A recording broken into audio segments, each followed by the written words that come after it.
Pag ang isang basketballista ay napakahusay at napakagaling maglaro, ay siguradong maraming magagandang babae ang naghahabol dyan. Kagaya na lang ng ating mga Gilas players na merong mga magagandang nobya o asawa na nagiging inspirasyon nila sa bawat laro. Kaya sa video na to ay pag-uusapan natin ang girlfriend and wife ng ating mga Gilas players at mapapasana all ka na lang talaga sa asawa ni CJ Perez at ni Abay Junmar Fajardo. So unahin muna natin itong si Chris Newsome. Alam naman natin na itong si Chris ay isang matinik na point guard at isa rin siya sa mga kinakatakutan sa PBA pagdating sa pagiging 3-pointer. At pati nga rin sa Gilas ay siya talaga ang inaasahan natin sa mga outside shooting. Ngunit mukhang hindi lang sa basketball shooter itong si Newsome dahil mukhang pati sa babae ay sureball itong ating pambato. Si Chris Newsome mga boss ay engaged na sa kanyang nobya na si Cam Lagmay. Isa itong TV event host, fitness instructor and former UP Pep Squad captain at isa rin itong beauty queen. Kaya napakaswerte din talaga nitong si Newsome sa kanyang magiging asawa.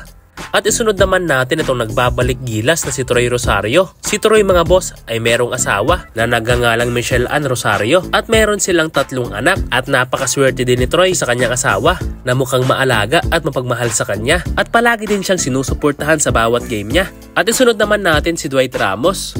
So si Dwight Ramos ay alam naman natin na isang mahusay na basketballista, magaling na point guard, sharpshooter at maaasahan sa depensa at masasabing meron ding angas sa loob ng court. Ngunit mukhang tanggal ang angas ni Dwight mga boss sa babaeng volleyball player na si Kim Kianadi. Well, siya nga ang girlfriend ni Dwight Ramos. Siya ay isang professional volleyball player at oo, maganda nga ang chemistry nila dahil pareho silang atleta, isang basketball player at volleyball player. Kaya wala nang duda na kung mag-anak sila, siguradong magiging mahusay din na manlalaro. Si Kim Kianadi mga boss ay kasalukuyang naglalaro sa PVL at isa rin siyang magaling na volleyball player. Kaya pati si Dwight Ramos ay napabilib din sa kanya. Pareho din silang supportive sa kanilang mga sports, lalong-lalo na itong si Kim Kiana na always present sa mga laro ni Dwight. Katulad na lang kapag may laro ang Gilas. Ganon din naman ang girlfriend ni Kai Sotto na isang model at magaling na artista at talagang maraming magsasabing sana all! Dahil sobrang ganda nga talaga ng nobya ni Kai. At ang babaeng ito mga boss ay nagangalang Riri Madrid. Si Kai Sotto ay may height na 7'3" at ang kanya namang girlfriend na si Riri ay may height na 5'9". Kaya sigurado kung magkatuluyan man sila at magkaanak in the future ay sigurado magiging 7-footer din yan mga boss. At baka magkaroon pa tayo ng Kai Sotto Jr. Pero bago pa man mapabalita itong si Kai Sotto sa girlfriend niya ngayon, ay nauna munang mapabalita na ang girlfriend ni Kai noon ay si Fifi Sharma na isang professional volleyball player. Pero nagulat ang lahat na mag-post si Kai ng mga pictures na magkasama sila ni Riri Madrid. Pero meron ba kayong napansin mga boss? Dahil halos magkatunog lang ang mga pangalan ng mga iabab ni Kai, isang Fifi at Riri. Kaya baka ikaw na ang susunod sisi.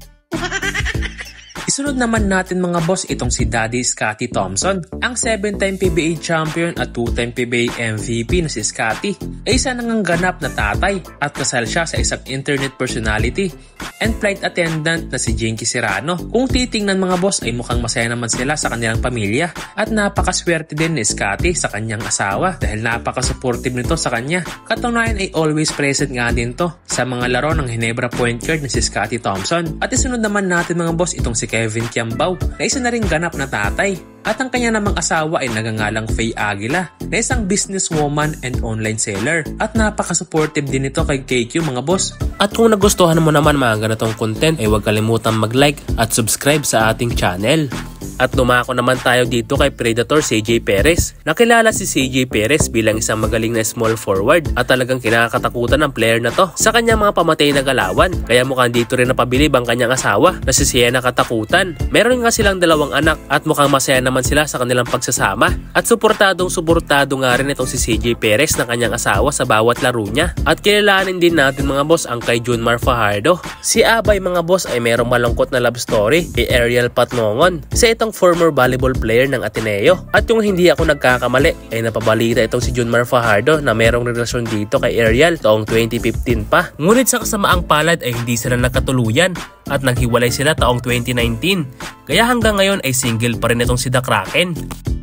At ang huli mga boss ay ang kay Carl Tamayo. Hindi maitatanggi na magandang lalaki talaga ang player na to. Kaya nga maraming mga fans na babae si Carl Tamayo. At kahit nga sa ibang bansa na pinaglalaroan niyang liga ay marami pa rin humahanga sa kanya. Pero mukhang may nanalo na mga boss dahil meron nang girlfriend si Carl Tamayo at yan ay si Eunice Villota. Madalas nga silang makita na magkasama kaya mukhang wala na talagang pag-asa ang mga nangangarap dito kay Carl Tamayo.